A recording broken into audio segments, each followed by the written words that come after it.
Bonjour tout le monde. Joyeux Noël. Mais Noël très chaotique. Aujourd'hui, on voit je ne sais quoi. C'est une comédie ou un cirque de clowns ou je ne sais quoi. Mais c'est clair que le Premier ministre a perdu le contrôle. Il a perdu le contrôle des frontières, perdu le contrôle de l'immigration, perdu le contrôle des dépenses, de l'inflation, des dettes, de la criminalité et des drogues. Il a même perdu le contrôle de son propre parti. Son ministre des Finances a démissionné quelques heures avant la présentation d'un budget d'automne qui allait montrer un déficit de 60 milliards de dollars, un déficit inflationniste 55 % plus élevé que promis il y a 8 mois.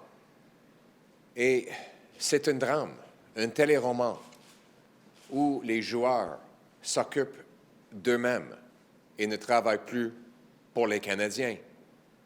Ils se battent pour les postes et pour le pouvoir lorsque le pays est hors de contrôle. Prenons M. Trudeau. Il est au pouvoir depuis 9 ans. Il a causé un énorme déclin dans notre standard de vie, une explosion dans la crime, et il veut rester au pouvoir.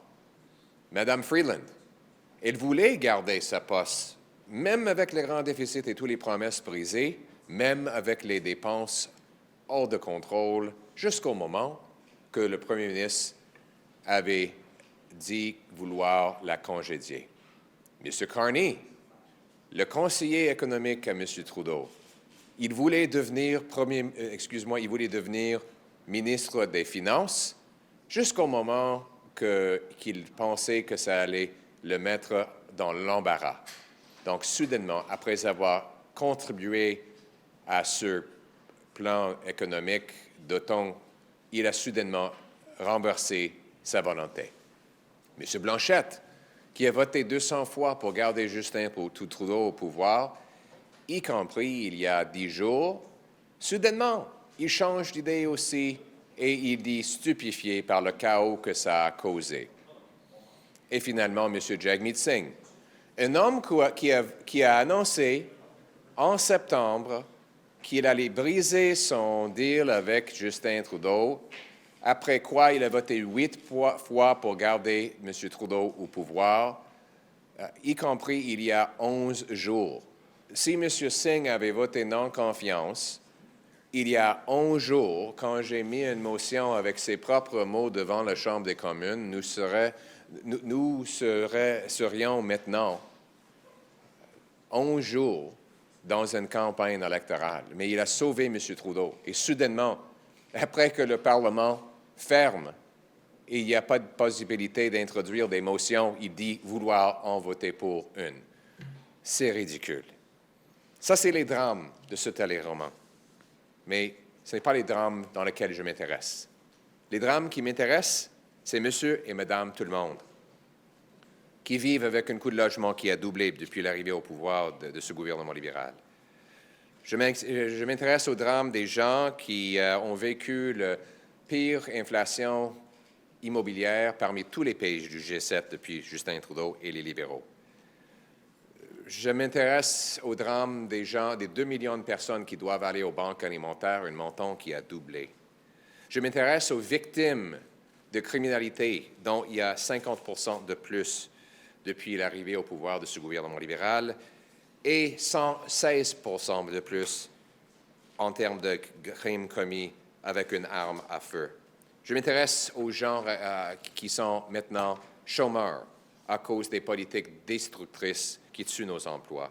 Je m'intéresse aux travailleurs qui doivent utiliser des outils inférieurs à leurs compétiteurs américains et qui gagnent moins de paie en conséquence. Je m'intéresse aux mères monoparentales qui doivent payer plus pour nourriture parce que le coût des aliments a augmenté 37 % plus rapidement ici au Canada qu'aux États-Unis.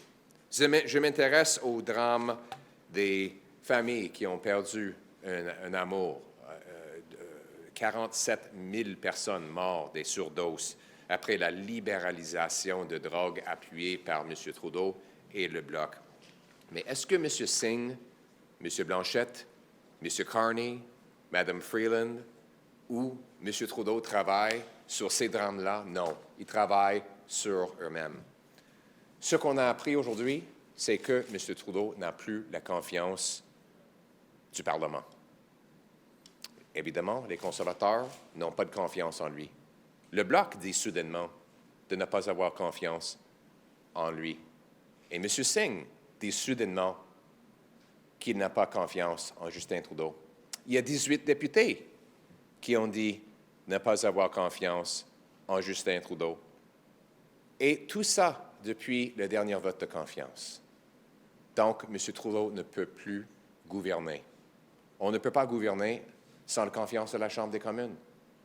C'est pour ça que dans quelques minutes, je vais envoyer une lettre à la gouverneure générale revendiquant qu'elle rappelle le Parlement pour tenir un vote de confiance pour M. Trudeau, pour décider si on va en élection et permettre les Canadiens de reprendre le contrôle de leur vie et leur pays. Reprendre le contrôle des frontières, reprendre le contrôle de l'immigration, reprendre le contrôle des dépenses, de l'inflation, de coûts de la vie, en éliminant les déficits inflationnistes, en éliminant le TPS sur les nouvelles maisons, en coupant le BS corporatif, l'aide à l'étranger, la bureaucratie et les consultants pour reprendre le contrôle des dépenses.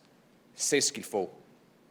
Dans moins d'un mois, dans à peu près un mois, les Américains auront un nouveau président.